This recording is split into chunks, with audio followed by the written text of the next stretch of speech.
All right, we're making the long bumpy way out to Sandthrax. It's a little ways out to this trail. It's not quite as far as Declined, but for Sandhollow it's a ways. Most of the stuff's really close, but it's a really cool trail. Looking forward to getting back out on this one.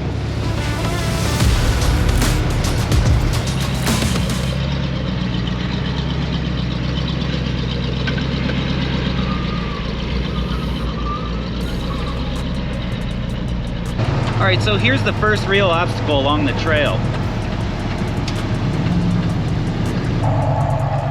This trail is off on its own, away from the other trails, and so it's hard to tell where this trail's at because it's not in the big rocky areas like the rest of the trails in Sandhollow.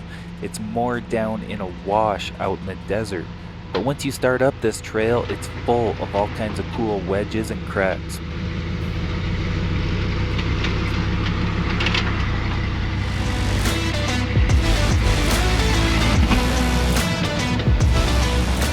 All right, up next we've got this cool like V wedge that does a hard left 90.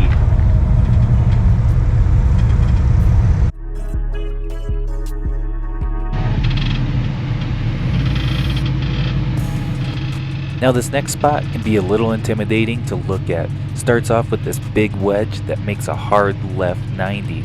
And so as you watch Hod take this on with a drag axle, what he's going to do is drive further forward than he needs to, so that he has plenty of room to put it in the front only. Once he puts it in the front only, what he's going to do is drag the back of the car around this corner so he doesn't drop that tire in there. As you can see, the front end is pulling the back through here.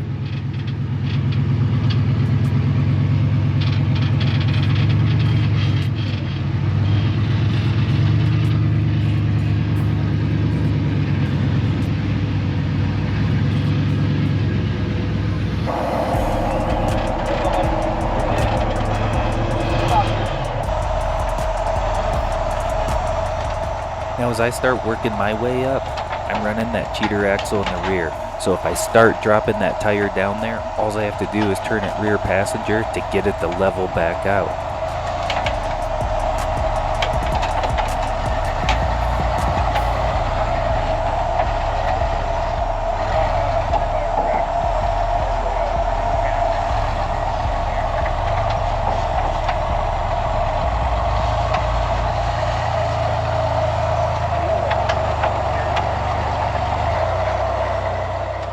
After you make the corner, you're still not out of the woods yet. There's still a pretty good climb with a wedge up at the top that's going to flex you out pretty hard.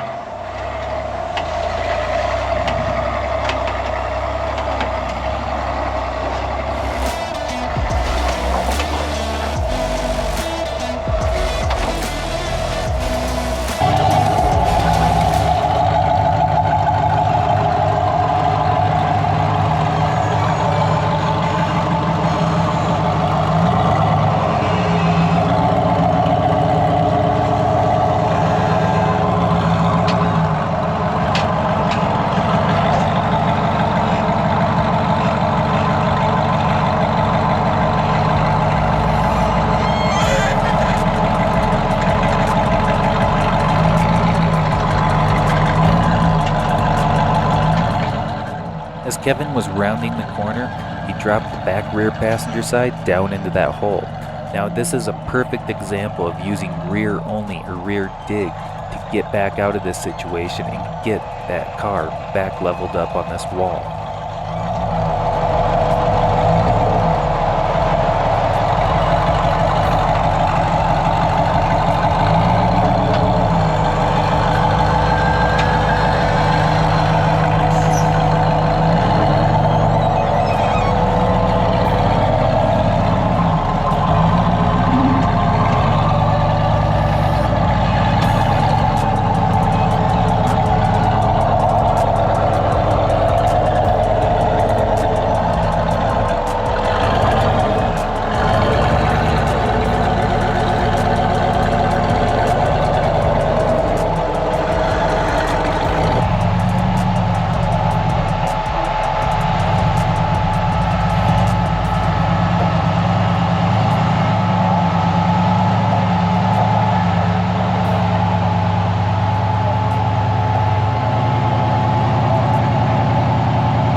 Now this next spot can be one of the trickier spots along this trail, and the tricky spot is getting your front axle up on the top of that V-wedge.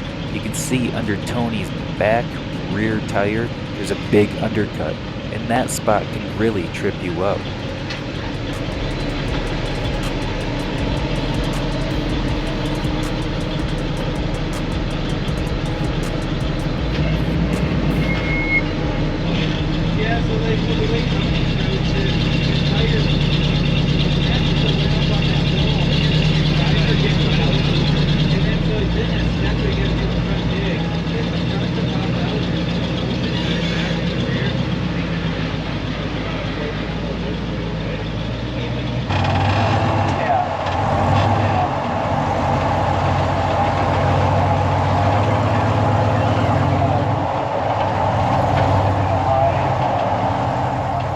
Hod's able to get the front passenger up and over that undercut wedge without having to use front dig. He's able to keep the car moving forward. A lot of times you'll get bound up in that undercut, however he's able just to power through it.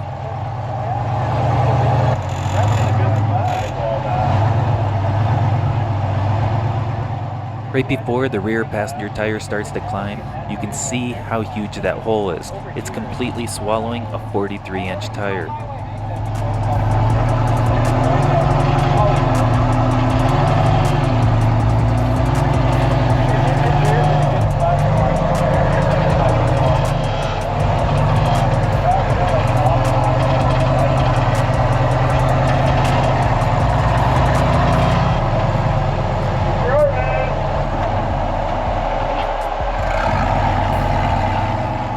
As he was almost up and out the top, the rear driver's side tire had dropped back in. So what he's going to do is back up and reposition and stay a little bit more driver this time. It centers that rear axle over the wedge.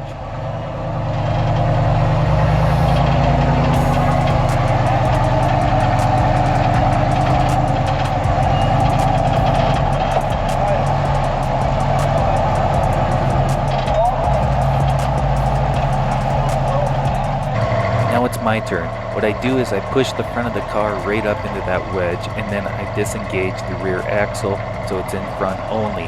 Now I'm working the steering back and forth and front only, trying to get the front axle to climb up over this wedge. It's a lot easier on your parts to just work something in front only and not have the rear axle pushing you into that undercut deeper. As soon as that front axle climbs, I then re-engage four-wheel drive so the entire car can push forward and I don't slip off that spot.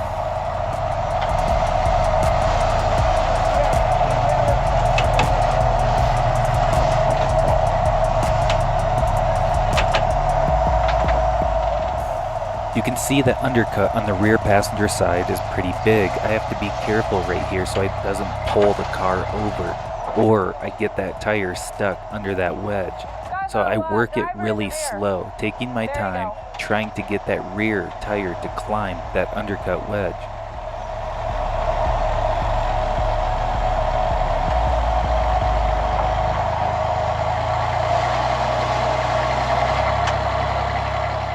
Feel the car starting to get bound up right here in four-wheel drive, so what I do is I disengage the front axle and put it into rear only.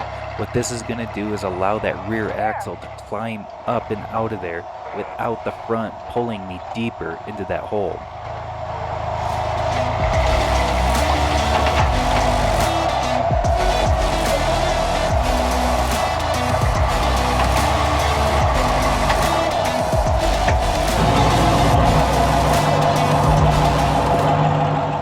Kevin's able to hit this one perfectly. He keeps the back end a little bit more rear driver so it doesn't get sucked into that undercut hole.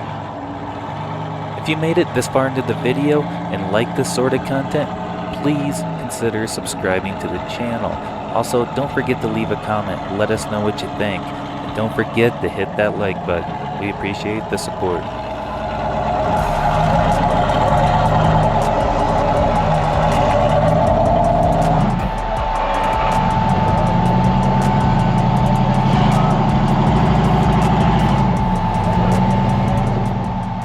There's multiple different ways to approach a spot. You can see everybody's approached it a little bit differently, and that's why it's a fun spot. You can try different things on it and see what works the best for you.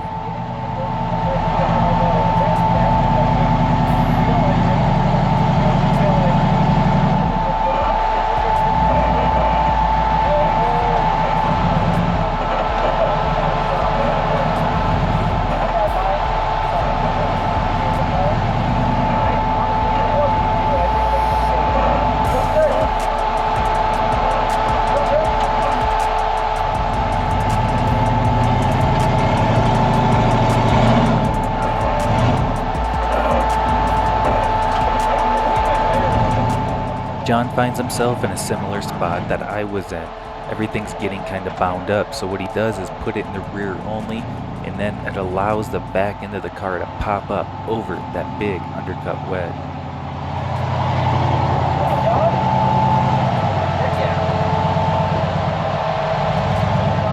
The next spot is a steep, slick rock wall, and this spot can be trickier when it's cold or wet out.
Alright, so we just did the steep wall, well, that's what I call it on Sandthrax. Last time we were here, it was like quite a bit colder, and I could not make that one. I struggled so bad on that obstacle last time, and I would get to the top and just peel out. But I think it's the rocks are a lot warmer today, and we just had way more traction. But anyway, that's a lot of fun. It's always gratifying to make something you got denied on in the past.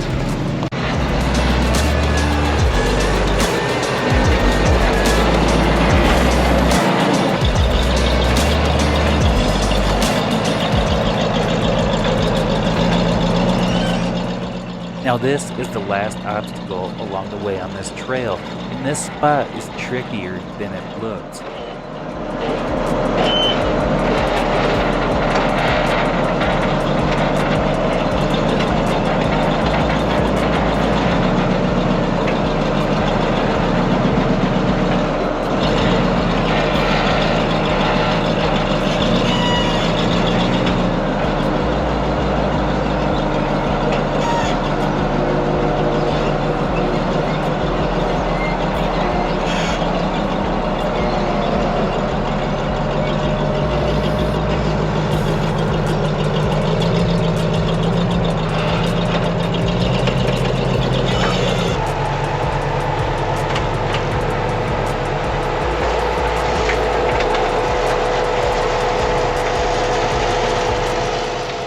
Now it's my turn to start working my way through this section.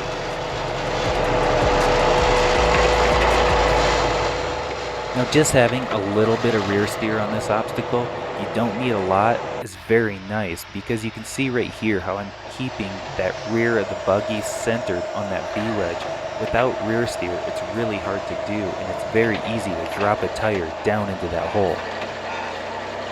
When I get to the back of this obstacle, I get a little bit bound up, and I wiggle the front steering wheel to get it to go loose. Now that's a spot you can lose your back axle and drop it into that hole if you're not careful.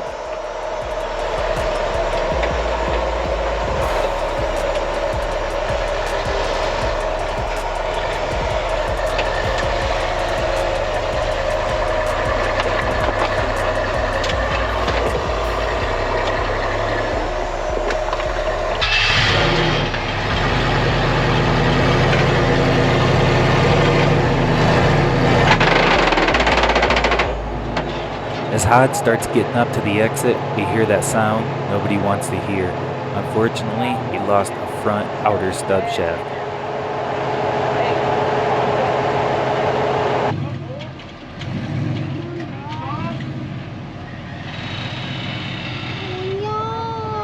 Now Sandhollow is really hard on parts. I think about most of our group all broke something throughout this trip. I ended up breaking a front driveline too. These things happen. But at this point, now we're in full recovery mode. So what we gotta do is get Hod out of this spot without having full front wheel drive. You can see that front driver tire is stuck in that wedge. And so winching against that, we're pulling it deeper. So with my other car up around the corner, what we're doing is trying to cradle underneath the car to get it up and over that undercut wedge.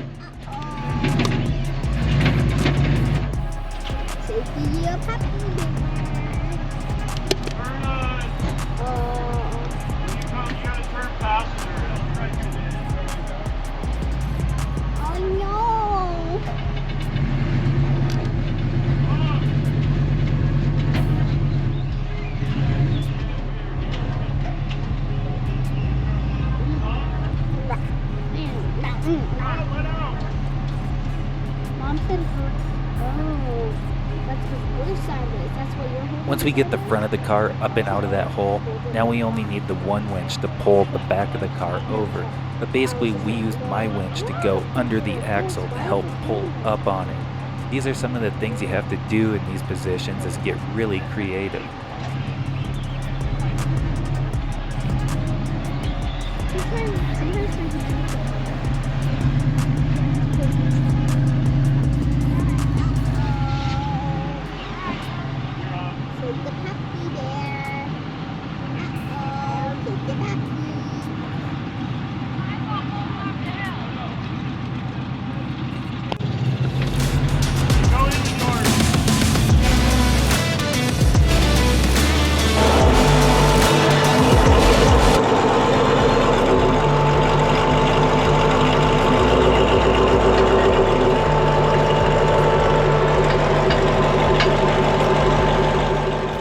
Now this spot is really tricky for non-rear steer cars because it's hard to have your rear axle in the perfect spot.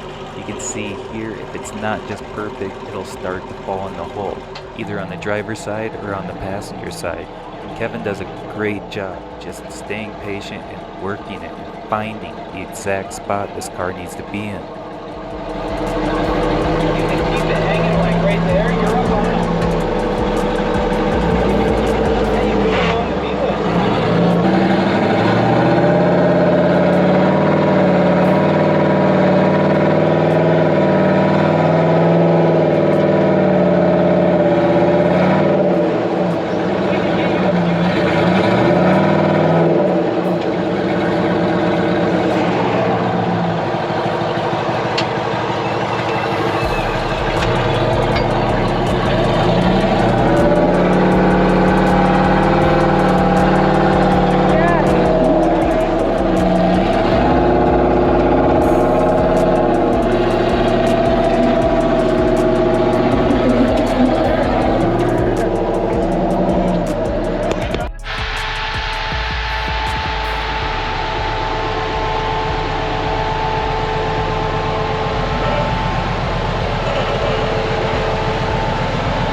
All right, now we're heading over to a trail called Declined. I've never been on this trail before, so this will be my first time, so looking forward to it.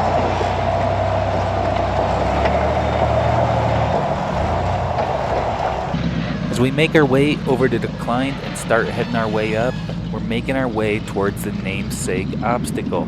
So there's an obstacle that basically this trail's named after that can be really tricky. I've never done this one before, so we'll see how it goes.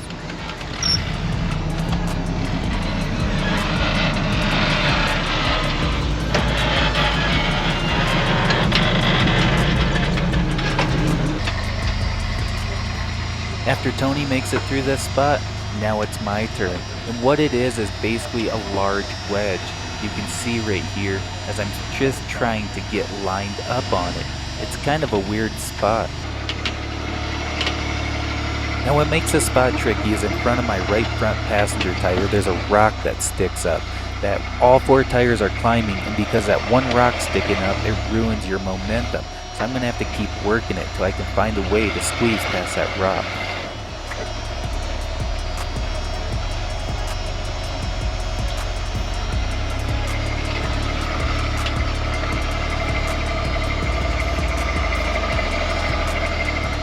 Now right here, I felt like I was starting to get some traction to push through this spot. However, I lose my momentum and end up slipping off that spot. But what I need to do is get readjusted and find that exact spot again.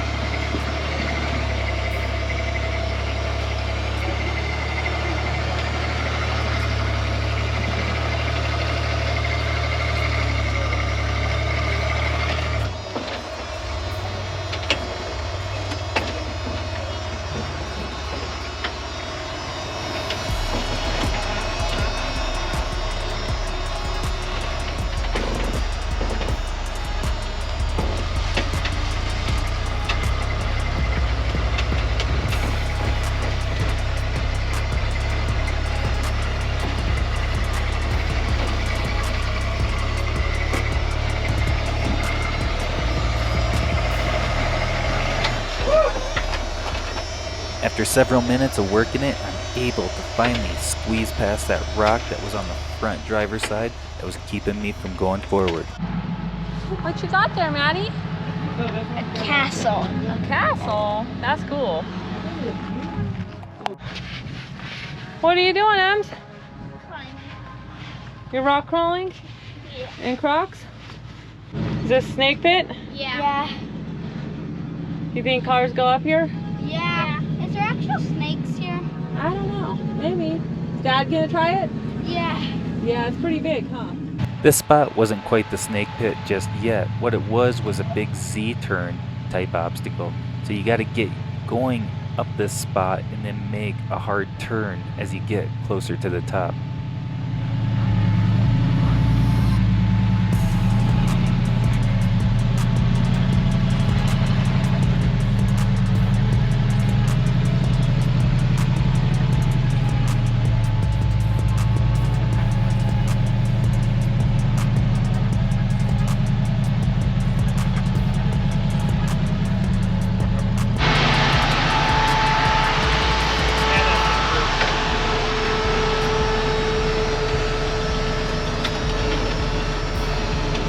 Are you front only? No. Maybe you should be.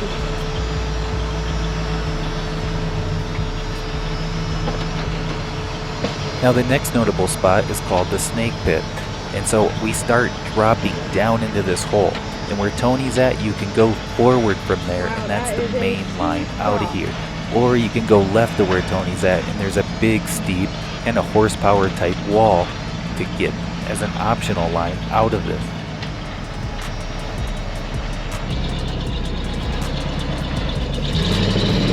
Is this a snake? Yeah, this is snake.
This spot's really intimidating because it feels like there's hardly any traction.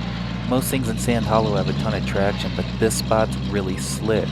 I know a guy at one point who was backing up in this spot ended up flipping his car backwards and just about destroyed the thing, so this spot kind of is in my head.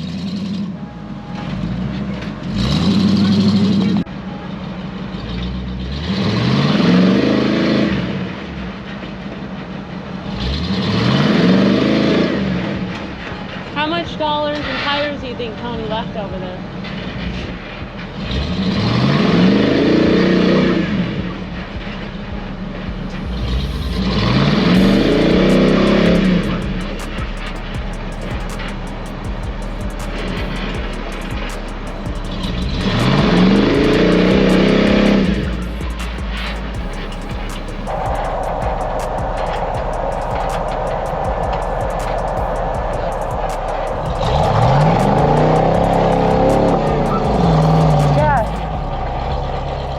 Tony refuses to give up on this spot and ends up making it up over the top.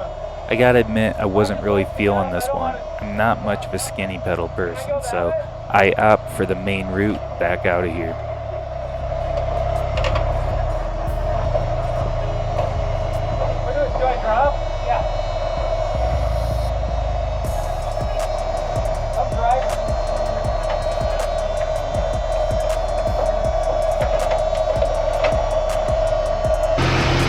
Well, we had a super fun time out on Declined. That was pretty rad trail. You know what? Just been having a great time out here, huh, Imps? Yeah. Yeah, this place is absolutely amazing. We end up going for an evening cruise over to a trail I hadn't been on before either. This one's called Chutes and Ladders, and this spot, pretty tricky as well.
This spot's really slick. You can see from all the black marks, it's really slick, really worn down.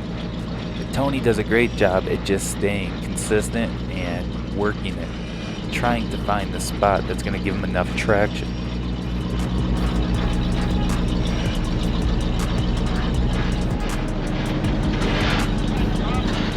Tony stays patient and keeps working it, trying to find traction anywhere he can.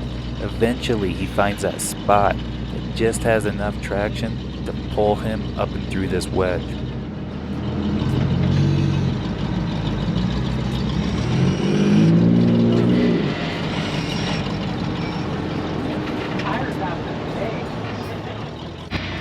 Now it's my turn to start working this one. This is my first time being to this obstacle, so I really don't know where the line is. Just trying to remember what worked for Tony.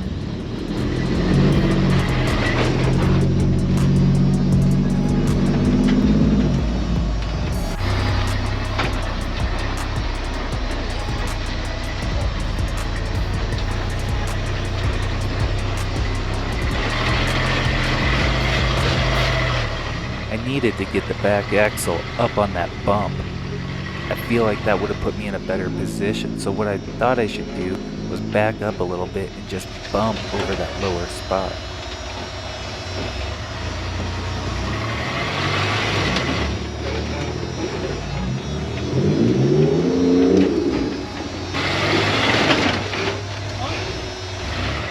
It felt like it was so close to getting up and over that ledge. In hindsight, I should have worked it probably a little bit more to the driver rather than to the passenger side.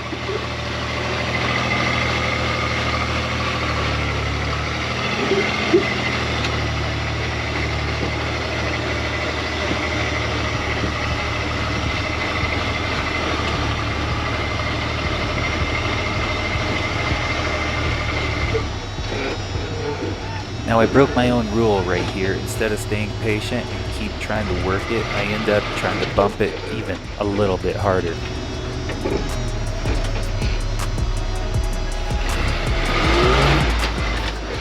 Right there, the tire was almost up on that ledge. I figured, well, let's just hit it a little bit harder this time.